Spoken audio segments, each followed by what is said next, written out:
young people do come up to me sometimes and they'll be like, what should we do? Like sometimes little girls will come up to me and say, I want to act, and how did you get into it, and how should I do it? And I know it sounds cheesy, but I always tell them, like, you got to do what actually feels good to you. Like, you got to be yourself. You can't change yourself to try to get a part or something. Like, you have to be you, and you have to feel good about it. And I think that took me a while to learn, just because when you start auditioning at a really young age and you're pretending to be all these different characters and you're trying to get parts and things, it can kind of make it hard to figure out, even harder, I think, to figure out exactly who you are.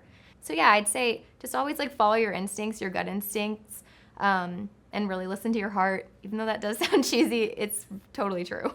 If a line you're saying or something doesn't feel right, you're probably right. Trust your instinct, because when I was little, so many times people around me would be like, no, it's turning out good, but I'd feel kind of weird about it. And then later when I would see it on TV, I'd be like, no, I could have definitely done that better. So yeah, I think just really trust your gut. And it's good to have people around you that you also trust to give you their advice. But in the end, I feel like you have to really believe that what you're doing is good for it to turn out right. I've stayed true to the brand because I'm staying true to myself. So that means, like, if I am changing and if my life is changing and my beliefs are changing or my interests are changing, then the show is going to evolve with me.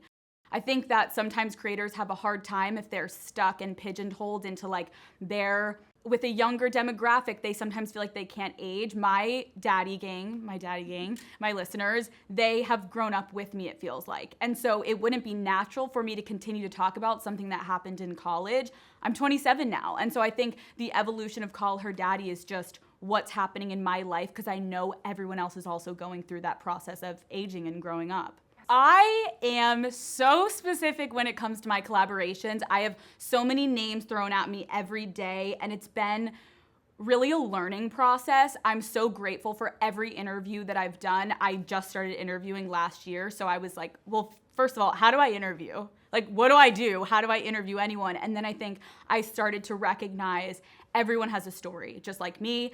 And I want to make sure that I'm giving my platform the space for people to come on and feel so comfortable, so confident, and safe to sit down with me and tell their story, because I know there's millions of people that are listening that will be able to find something they relate to. Even if it's a Miley Cyrus and it's like, I can't relate to Miley Cyrus, and they're like, oh shit, yes, I can. Or someone that's another podcaster that you may not know, and giving them the platform to be like, hey, this is my story. And then millions of people writing in being like, thank you for opening up and being vulnerable. I relate. You cannot try to copy. Everyone, I think there's such an oversaturation right now with regard to media, and everyone that's trying to create thinks, oh, well, I saw this working, let me do my own twist on it.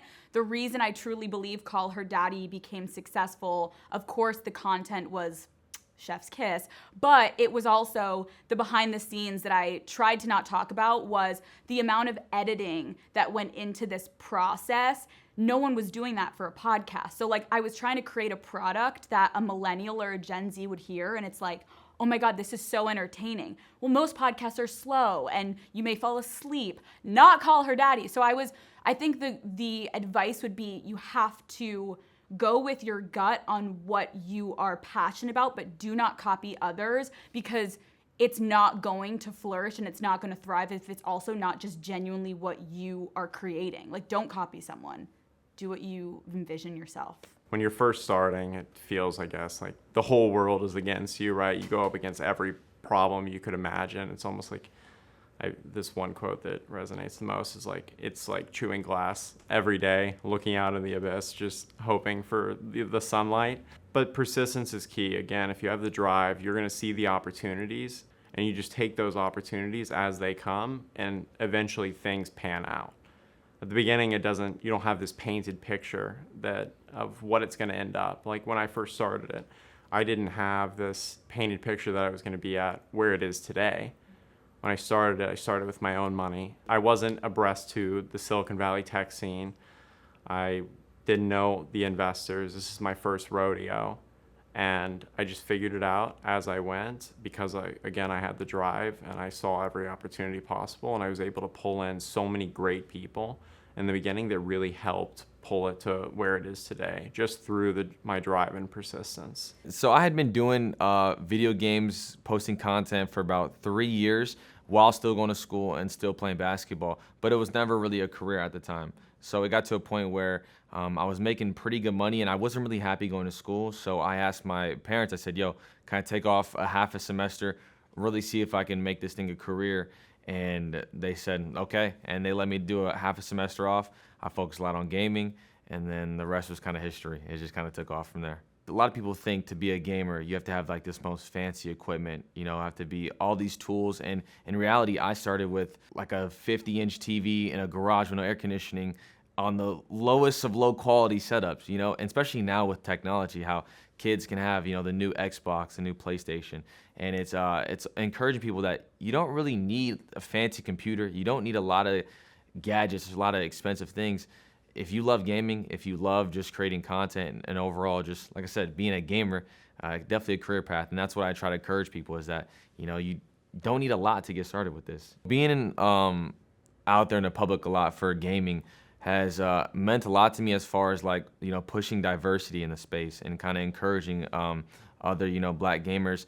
Like this is a career path that you can chase. You know what I'm saying? So it's not, you don't have to be just an athlete or a rapper. Like gaming is an actual career path that you can choose if you want to. So I think that's one of the biggest things is just pushing diversity. If there was a new artist, I would just encourage them to really try and tell the truth in their music. And that seems like a no-brainer, but when I say tell the truth, I just mean it goes a long way to just be vulnerable and speak from the heart. I think that's what keeps you here. If you look at all the artists that have been here for a decade or longer and haven't just gone to the wayside, they're all truth tellers and they all speak from here. And it doesn't mean don't make the party music. You gotta make some of that too.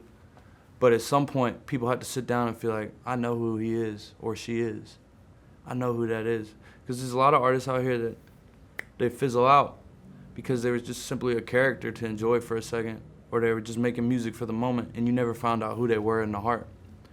There's even big artists that have big songs that maybe they can't tour because they can't sell tickets because no one is attached to who they are as a person. So if you give pieces of yourself to your fans, it goes a long way. So that would be my biggest advice is don't forget to be vulnerable if you can.